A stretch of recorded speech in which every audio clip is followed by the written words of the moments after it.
क्या आपने कभी सोचा है कि अल्लाह की नाफरमानी का अंजाम कितना खौफनाक हो सकता है? आज मैं आपको एक ऐसी हकीकत बताने जा रहा हूँ जो कुरान मजीद में बयान की गई है। एक पूरी कौम का इंसानों से जानवरों में बदल जाना। ये कोई कहानी नहीं बल्कि एक सच्चा वाकया है जो हमें अल्लाह के हुक्म की अहमियत सिखाता है। ये वाकया उस जमाने का है जब बनी इसराइल अपनी ताकत के उरूज पर थे। इनके पास नबी था, किताब थी और अल्लाह की रहमत भी। लेकिन उसके बावजूद एक हुक्म की नाफरमानी ने पूरी कौम को जलील कर दिया। आइए इस वाकये को इब्तदा से आखिर तक जानते हैं। बनी इसराइल अल्लाह के चुने हुए लोग थे। हजरत मूसी हजरत ही की तरफ भेजे गए। अल्लाह ने उन्हें मिस्र की गुलामी से निजात दी। इनके लिए समंदर को रास्ता बना दिया और आसमान से मन्न वो सलवी नाजिल फरमाया। इन्हें तौरात जैसी अजीम किताब दी गई जो मुकम्मल जाबिता हयात थी। इनके पास इल्म था, दौलत थी, इज्जत थी और सबसे बड़ी नामत अल्लाह की हदायत। लेकिन कभी कभी इंसान की फितरत अजीब हो जाती है। जितनी ज्यादा नामतें मिलती हैं इतना ही आजमाइश में मुब्तला हो जाता है। अल्लाह का हुक्म इस दिन को मुकम्मल तौर पर इबादत के लिए मखसूस किया गया। उस दिन हर किस्म का काम हराम था, न खेती बाड़ी न तिजारत, और सबसे अहम बात मछली पकड़ना मना था।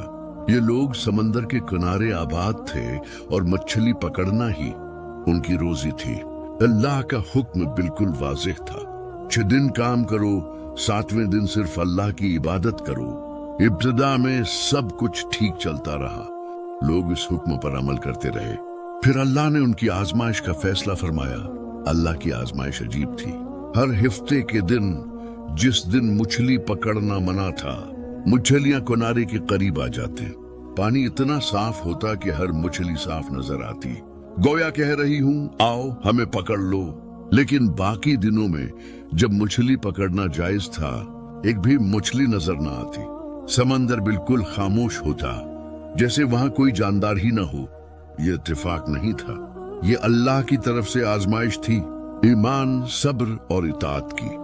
इब्तिदा में लोग सब्र करते रहे, फिर आहिस्ता आहिस्ता शैतान ने अपना काम शुरू किया। कुछ लोगों ने सोचा इतनी सारी मछलियां जाया हो रही हैं, कम से कम थोड़ी तो पकड़ लें। फिर एक शख्स ने तरकीब सोची। उसने कहा अगर मैं हफ्ते से पहले जाल डाल दूं और हफ्ते के बाद निकाल लूं तो मैंने हफ्ते के दिन काम तो नहीं किया। यहीं से आगाज हुआ अल्लाह के हुक्म में हेले तलाश करने का, हराम को हलाल दिखाने की कोशिश, जिसे हैला कहा जाता है। पहले एक ने किया, फिर दूसरे ने, फिर तीसरे ने, और आहिस्ता आहिस्ता ये आम हो गया। कौमों के 3 गिरवा गम 3 हिस्सों में बट गई।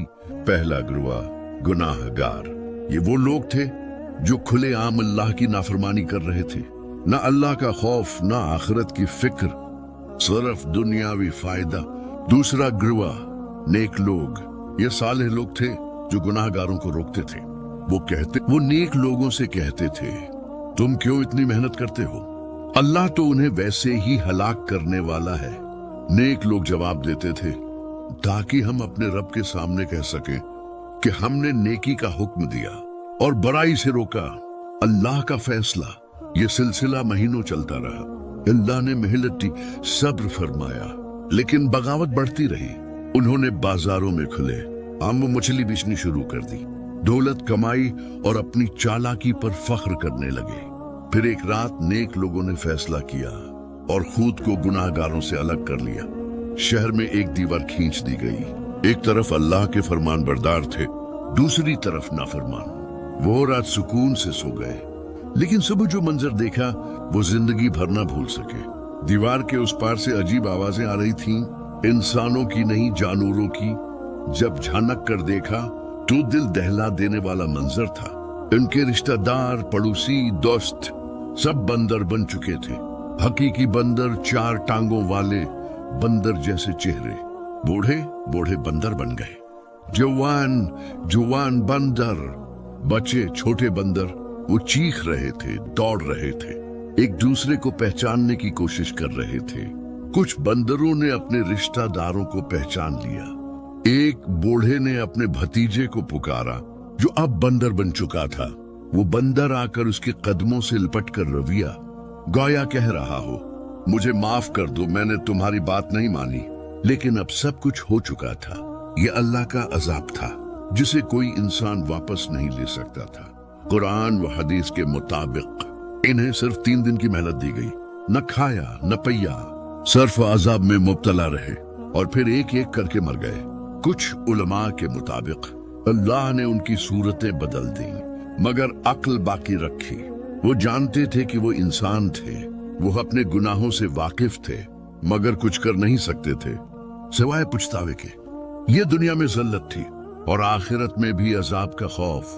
कुरानी हवाला, ये वाकया कुरान मजीद में कई मकामात पर आया है। सूरुल बकरा में अल्लाह फरमाता है, हमने कहा जलील बंदर बन जाओ। सूरुल एराफ और सूरुल माइदा में भी इस वाकये का जिक्र मौजूद है। हमारे लिए सबक: 1.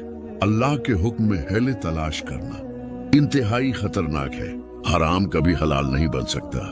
2. नेकी का हुक्म देना और बुराई से रोकना हर मुसलमान की जिम्मेदारी है, खामोश रहना भी गुनाह में शामिल है। 3. अल्लाह सब्र करने वाला है, लेकिन जब पकड़ आता है तो बहुत सख्त। 4. नेमतों की नाकदरी तबाही लाती है। बनी इसराइल ने थोड़े फायदे के लिए सब कुछ खो दिया। आज भी हम वही गलतियां दोहराते हैं। सूद को हलाल बनाने की कोशिश, हराम कमाई को सिदके से पाक करना या छोटे गुनाहों को मामूली समझना। हम भूल जाते हैं कि अल्लाह वही है, उसके अहकाम वही हैं और उसका अजाब भी वही है। अल्लाह की रहमत बेहद है, लेकिन उसका अजाब भी सख्त है। इस वाकये का मकसद सिर्फ सजा देना नहीं था, बल्कि आने वाली नस्लों को खबरदार करना था।